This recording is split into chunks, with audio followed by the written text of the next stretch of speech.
Jay Grazio with Shooting Illustrated, here with another entry in our iCarry series, bringing you firearms and gear devoted to home and personal defense. Today, we have a Glock G19 Gen 9mm in a FIREARM skeleton appendix carry inside the waistband holster. We also have a Galco carry light belt, a Surefire G2Z combat light flashlight, a CRKT snarky folding knife, and a FIREARM skeleton magazine carrier. Let's take a closer look at this gear. Designed in response to an FBI solicitation for a 9mm handgun, the Glock G19 Gen has more than 20 design modifications from the Gen 4 variant.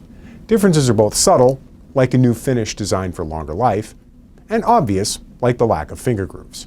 Other noticeable changes from the previous generations include an expanded magazine well to facilitate reloads, and a melt treatment on the slide to improve drawing and reholstering this Glock.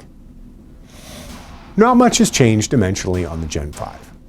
Weight is still 24 ounces unloaded, overall length is 7.28 inches, and the barrel remains 4 inches long. It should fit the overwhelming majority of holsters designed for previous versions, and the feel in the hand, other than the lack of finger grooves, should be similar. Much like the transition from the Gen 3 to the Gen 4, moving from the 4 to the 5 should be pretty much seamless if you've been thinking of upgrading. The Gen 5 also contains interchangeable backstraps like the Gen 4, so that the pistol can be better fit to the shooter's hand. An included tool pushes out a roll pin that allows one of two backstraps to be added, or none for the small fit, or a Crimson Trace laser grip option should one be desired. Once properly fitted, the Gen 5 performs exactly as expected. It's a G19 at the end of the day, and it's going to do all the things you rely on a G19 to do. I raved about the FIREARM skeleton holster in my review a while back, and still marvel at how this one holster has changed my outlook. Until I started wearing the FIREARM, I had avoided appendix carry, not for safety reasons, but because it just wasn't comfortable. The design of the FIREARM changed all that with a lower ride height and simple single snap attachment. It's a well-made, sturdy holster that works well for appendix carry. And if you've avoided this eminently concealable carry method, it's even tuckable. Out of comfort concerns, it's well worth looking into. Sturdy belts that hold up gear all day long don't have to be uncomfortable or high-priced.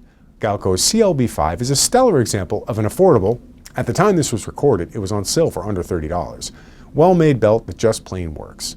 Constructed of double-thick premium steer hide and featuring a nickel-plated brass buckle, this 1.5-inch wide belt is designed as a companion to Galco's Carry Light holster line.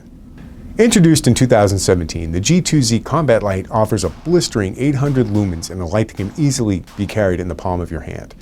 The G2Z is activated via a tail cap switch that offers momentary on with a light push or constant on with a push to click. Runtime is an hour and a half with a beam visible well over 100 yards, and the light is powered by two CR123A batteries. Weight is 4¼ ounces with batteries, and the light is 4.75 inches long. There's something about the design of the CRKT snarky pocket knife that just looks classic. Maybe it's the handles, which, even though made out of polyoxymethylene, it's a thermoplastic, I had to Google it, remind me of my dad's classic buck knife. Aesthetics and nostalgia aside, the snarky's a great size, 4.47 inches closed, 7.75 inches open, and it weighs less than 6 ounces and opens with a flipper type mechanism. It's a Philip booth design with a satin finish that should wear well and looks good too.